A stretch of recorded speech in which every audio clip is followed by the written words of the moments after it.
আসসালামু আলাইকুম বন্ধুরা, আশা করি সবাই ভালো এবং সুস্থ আছেন।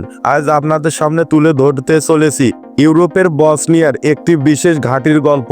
আপনারা এখন যে ঘাঁটিটি দেখতে পাচ্ছেন এটি সেনেবেশিয়া ঘাঁটি নামে পরিচিত।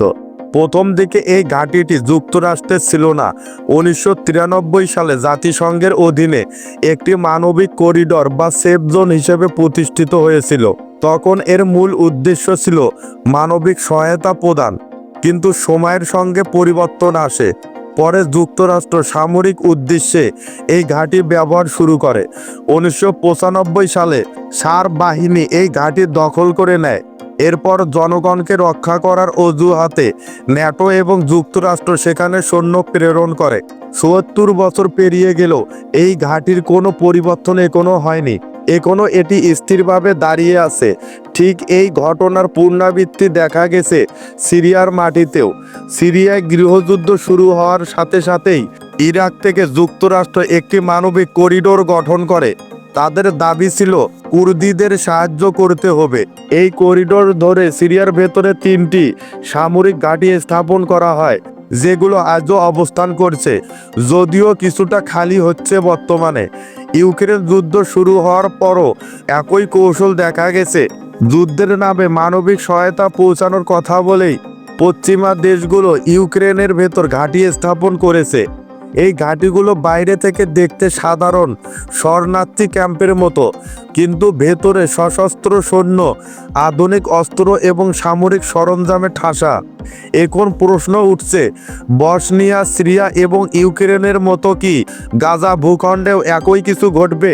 বর্তমানে ইসরায়েল গাজার দক্ষিণ অংশে একটি বিশেষ করিডোর তৈরি করেছে, যার মূল কথা হচ্ছে মানবিক সহায়তা নিশ্চিত করা। কিন্তু বিশ্লেষকরা বলছেন এই করিডোরের মাধ্যমে ইসরায়েল সেখানে একটি স্থায়ী ঘাঁটি প্রতিষ্ঠা করতে পারে। এর মাধ্যমে একদিকে মানবিক সহায়তার আড়ালে অঞ্চল দখলের চেষ্টা হবে, আর অন্যদিকে গাজার ভেতর নতুন এক নিয়ন্ত্রণ বলয় তৈরি হবে। ইতিহাস বলছে মানবিক সহায়তার নামে সামরিক দখল নতুন কিছু নয়। বসনিয়া যুদ্ধের সময়ও পশ্চিমা সেনারা প্রথমে সহায়তার কথা বললেও পরে তাদের ঘাঁটিগুলো যুদ্ধের অংশ হয়ে দাঁড়িয়েছিল। সিরিয়াতেও প্রথমে সহায়তার জন্য প্রবেশ করে বহু পশ্চিমা সংস্থা, পরে দেখা গেছে তারা বিদ্রোহীদের সহায়তা করছে। ইউক্রেন যুদ্ধের শুরুতে মার্কিন যুক্তরাষ্ট্র এবং ইউরোপীয় ইউনিয়নও একই পথ বেছে নিয়েছিল। এখন গাজার দক্ষিণ অংশে একই রকম দৃশ্যপট তৈরি হচ্ছে। শরণার্থীদের নিরাপত্তার কথা বললেও আড়ালে সামরিক কৌশল বাস্তবায়িত হচ্ছে। বিশেষজ্ঞদের মতে গাজাকে টুকরো টুকরো করে বিভক্ত করার এটি একটি পরিকল্পিত চেষ্টা। এর ফলে গাজার স্বাধীনতা আরও সংকুচিত হবে এবং ইসরায়েল সেখানে স্থায়ী নিয়ন্ত্রণ প্রতিষ্ঠার সুযোগ পাবে। গাজার দক্ষিণ অংশে এই আশ্রয় কেন্দ্র গড়ে তোলার পরিকল্পনা নিয়ে আন্তর্জাতিক অঙ্গনেও নানা প্রতিক্রিয়া দেখা যাচ্ছে।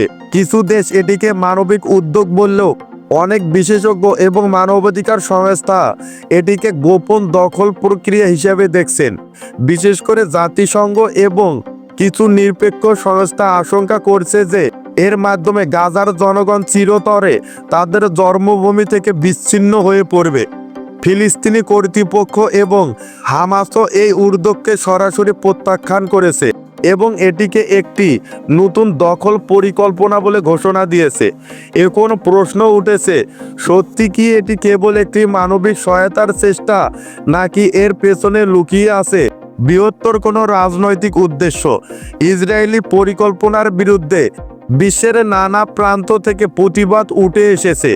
বিশেষ করে মুসলিম দেশগুলো এই পরিকল্পনাকে গোপন দখল বলে আখ্যা দিয়েছে এবং এর বিরুদ্ধে একযোগে প্রতিবাদ জানাচ্ছে।